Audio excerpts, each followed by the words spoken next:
sound as she finished typing a reply on her keyboard. She pulled the phone away from her ear and put it back again. "Brent? Are you there?" "Yeah," her brother's deep voice answered as he cleared his throat quickly. "Reg, something's happened." His usual laid-back, teasing tone was missing, and instantly Reggie felt her blood freeze in her veins. "It's Mum and Dad." "What's happened?" Her voice sounded hollow, empty. "They were in a car accident. They're both in a bad way. I think you should come home as soon as you can get a flight." Reggie didn't remember much after that, just snippets of things. Informing the receptionist she was leaving, muttering something about her parents, booking the plane ticket, going back to her apartment. Her neighbour, Tiffany, had answered when Reggie knocked on her door and, taking one look at Reggie's pale face, helped her organise everything. It was Felicity, Brent's fiancée, who picked Reggie up from the airport.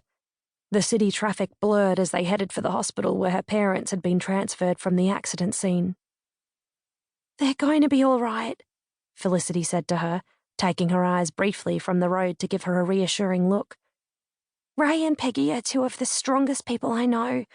They won't give up without a fight." Reggie desperately wanted to believe her, but the initial prognosis hadn't been so promising. "How's Brent?" Reggie asked. Her eyes felt gritty and sore from the long flight and minimal sleep. "He's doing his best to stay positive, but he's trying to do too much. Be everywhere. He wanted to pick you up himself, but he had to drive back to River Styx yesterday. He'll be back tomorrow." "Thank you for staying here with them," Reggie said, reaching over to squeeze her soon-to-be sister-in-law's hand.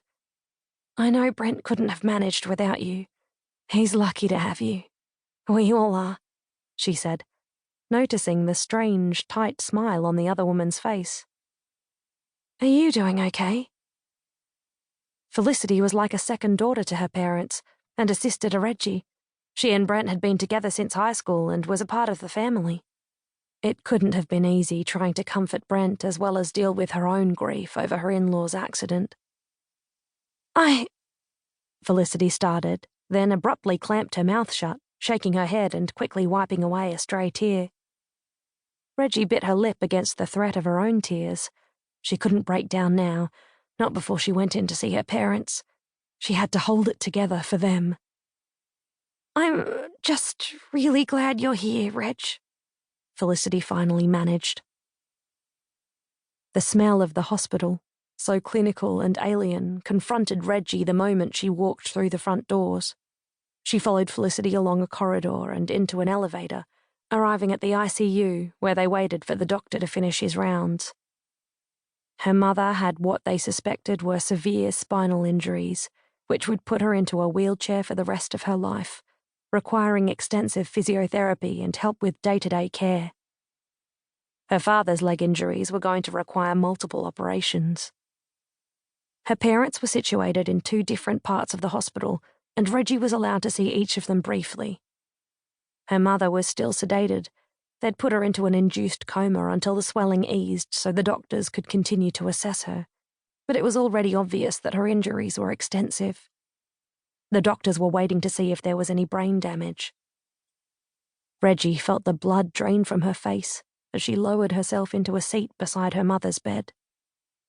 If it weren't for the name above the bed and the slender hands on top of the blanket, Reggie wasn't sure she'd have recognized her mother beneath all the bandages, tubes, and bruising.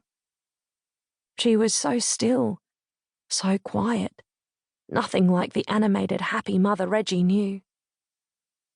"You can hold her hand," Felicity said gently. "They say it helps." Reggie reached for her mum's hand and slid her own warm ones around it, wheeling some of her own energy into the almost lifeless-looking body beside her. "Please be okay, Mum. I can't lose you." She blinked rapidly to try to disperse the gathering tears, but there were too many of them, and they overflowed and ran down her cheeks. Felicity put an arm around Reggie and held her tight as they sat together silently, willing the woman in the bed to come back to them. A few floors up,